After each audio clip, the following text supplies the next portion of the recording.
Voilà, ça c'est pour votre dose de vitamines d'aujourd'hui. Merci beaucoup, monsieur. La clémentine, vous la mettez dans la poche, vous avez une petite faim, un besoin de vitamines, vous ouvrez et vous mangez très facilement. 2 ou 3 à chaque repas. Hein. Tout le temps. Ah oui, toujours. Matin, midi, soir? Ah oui, matin, midi et soir. La clémentine est le fruit préféré des Français en hiver. Chaque ménage en consomme en moyenne 8 kilos entre octobre et février. Riche en vitamines et en minéraux, elle aurait tous les avantages. C'est bon, c'est simple à éplucher. Ça donne du peps, ça sent très bon. Ne serait-ce que ce matin, j'en ai mangé 3 parce que, enfin, sérieusement, j'adore ça. La clémentine, vous semblez l'adorer. Mais comment la mangez-vous? Je les mange par quart, je les croque. Nature, je l'épluche et je la mange. Moi, j'adore la clémentine avec le chocolat noir. Pourquoi ça se cuisine? Ah, bah alors là, vous m'apprenez quelque chose, je suis pas au courant.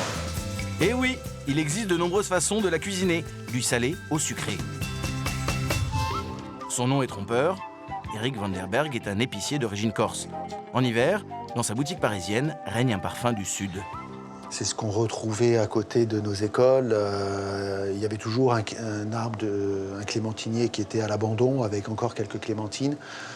S'il n'y avait pas de fruits, il y avait encore la feuille. Et lorsqu'on découpait la feuille, on retrouvait ce goût et cette saveur de la Corse.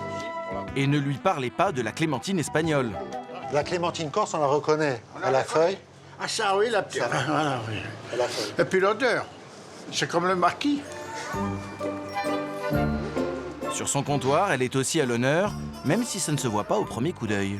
Donc en produits dérivés, vous avez le miel, vous avez le nougat de clémentine qui est fait à Corté, vous avez la clémentine confite, le sel de clémentine. Sel de clémentine pour cuisiner vos poissons, c'est excellent, tout simplement. Oui. Alors là, je connais pas. Sel de clémentine. Oui? Ah oui, ça me surprend, oui. Alors moi, je vais vous dire, je suis très cuisine traditionnelle. Marie-Laure, elle, préfère innover pour cuisiner la clémentine. Cette blogueuse culinaire en consomme tout l'hiver. Les enfants en mangent tant qu'il y en a. Je peux acheter des caisses de 6 kilos et ça ne va pas faire la semaine parce qu'ils vont en manger matin, midi et soir. Voilà, c'est un fruit qui est vraiment très très agréable à cuisiner, rapide à éplucher, qui présente que des avantages. La preuve avec sa recette qu'elle appelle la clémentine curd. La clémentine curd, c'est une pâte à tartiner que je réalise et qui me sert soit à décorer mes cupcakes, soit à tartiner tout simplement comme pâte à tartiner pour tous les matins. Pour cette pâte à tartiner fruitée, il faut des clémentines non traitées après récolte. Des œufs, du sucre, du beurre fondu, de l'agar-agar et un zeste de patience.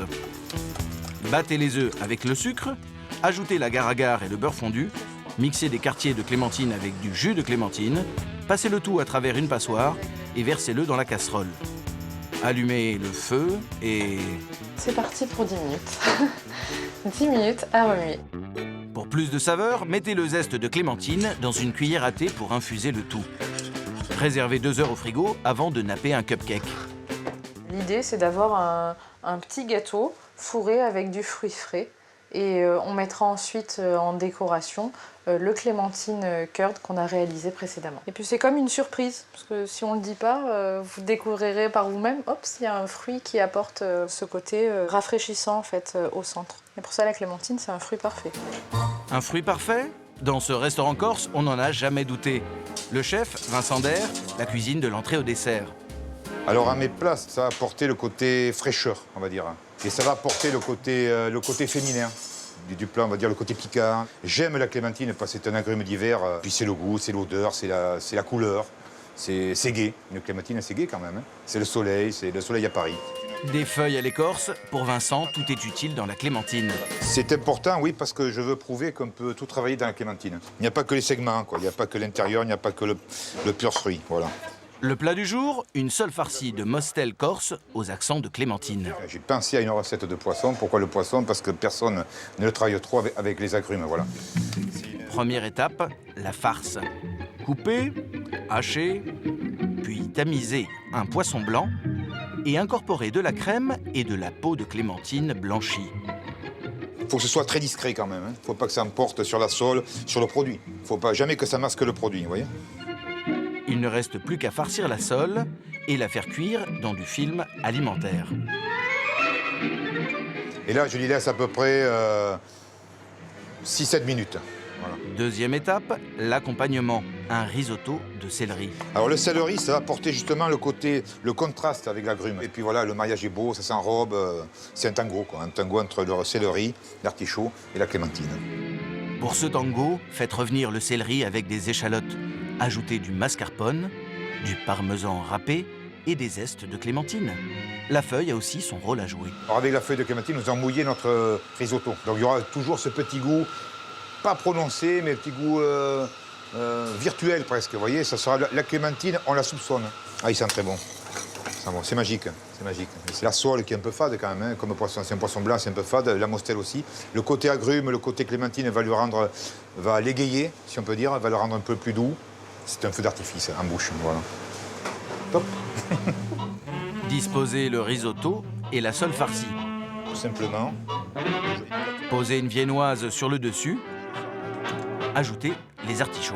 Voilà. Enfin, une touche de fraîcheur avec la sauce à la clémentine. Et voilà, prêt à déguster. C'est magique. Hein. Qu'en pensent les clients? Un bon petit goût, fruité, savoureux, un petit peu original. Et ça relève le poisson, la sauce, ça lui donne un bon petit goût agréable. Une note sucrée salée. C'est très bon. Carton plein, ça fait plaisir. La clémentine corse, encore de très beaux jours. On y va, s'il vous plaît. Les enfants seront-ils aussi faciles à convaincre chez Marie-Laure? C'est prêt. Donc là, les enfants, on a du clémentine curd et des cupcakes à la clémentine. Ouais. Est-ce que tu veux me servir du jus d'orange? C'est du jus de clémentine. D'accord. Ils sont trop bons. On pourrait croire qu'on est à la limite de l'overdose. Manger la clémentine, clémentine curd, cupcake à la clémentine, jus de clémentine. Mais en fait, un goûter tout clémentine, ça passe très très bien. Alors les enfants, la clémentine, vous l'aimez comment? Je préfère la clémentine en gâteau. Il y a un mélange de vanille et de clémentine. Il n'y a qu'un seul mot à dire quand on mange ça, c'est que c'est délicieux.